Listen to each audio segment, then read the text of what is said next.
new study finds those with conservative political attitudes tend to have better health than their liberal counterparts. The reason? Conservatives place greater value on personal responsibility. From psychology today, political psychology has long been interested in psychological differences between people with conservative and liberal orientations. A recent paper provides evidence that people with conservative political attitudes tend to have better health than their liberal counterparts because of the former place greater value on personal responsibility. Chan, 2019.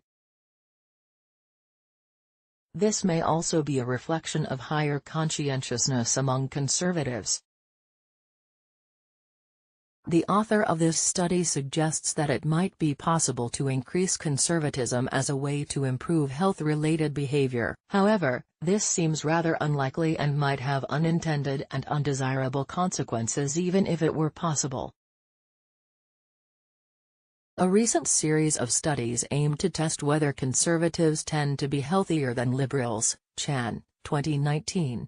The author argued that conservatives tend to value personal responsibility more highly than liberals, and as a consequence engage in more health-related behaviors, for example, not smoking, exercising more, etc., that lead to better health. The author defined personal responsibility as the extent to which people regard themselves, rather than forces outside themselves, as being in charge of what they do.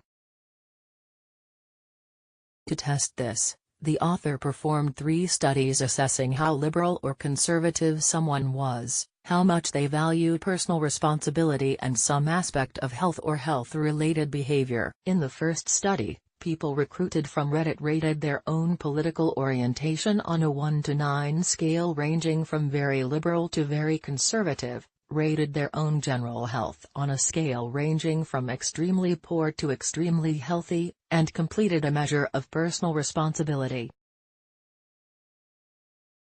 As predicted, all the measures were positively correlated, so that those who were more conservative rated themselves as having better health, and placed a higher value on personal responsibility.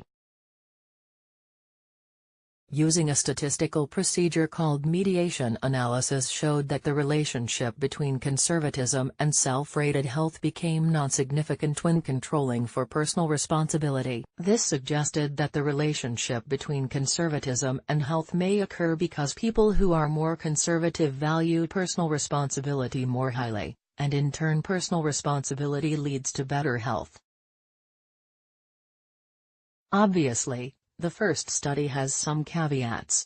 First, as a correlational study, it cannot directly show that there are any causal relationships between the variables.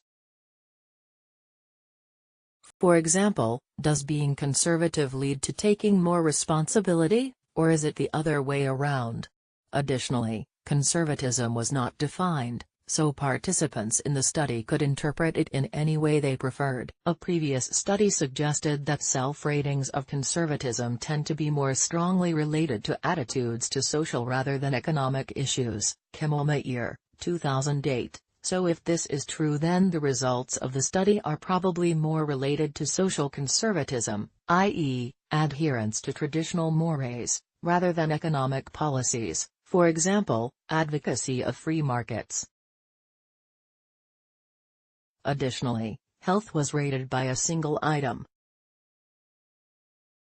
However, there is considerable evidence that single-item self-ratings of health are actually a reasonably good predictor of a person's objective health status. Koutsousmys et al., 2016. So this study does provide valid information about the participants' health. In the second study, conservatism versus liberalism was assessed with political party affiliation.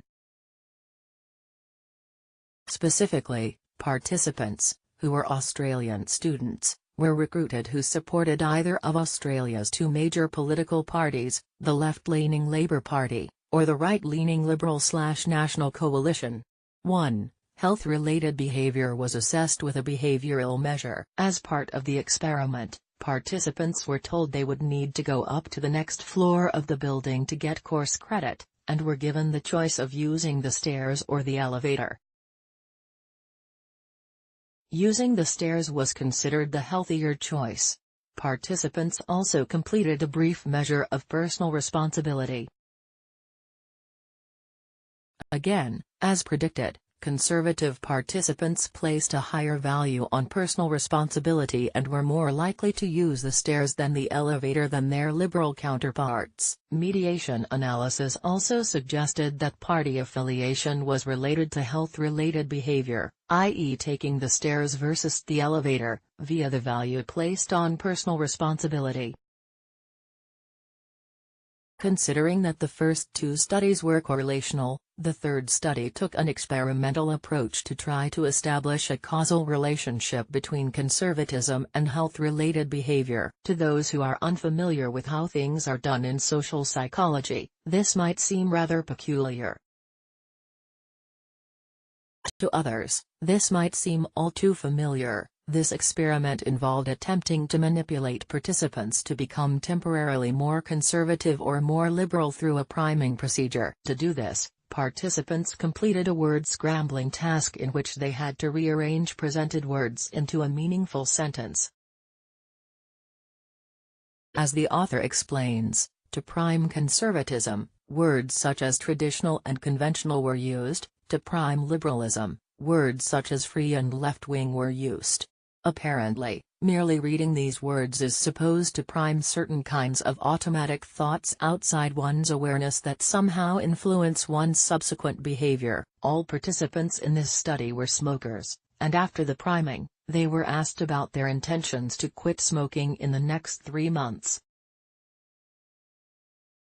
Additionally, they completed a brief measure of personal responsibility. Amazingly, those primed with conservatism indicated greater intentions to quit smoking and greater value of personal responsibility than their counterparts primed with liberalism.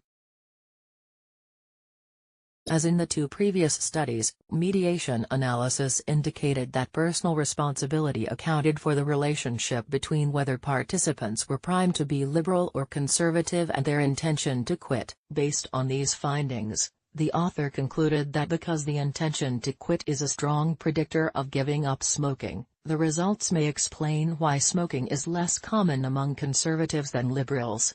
Read more here.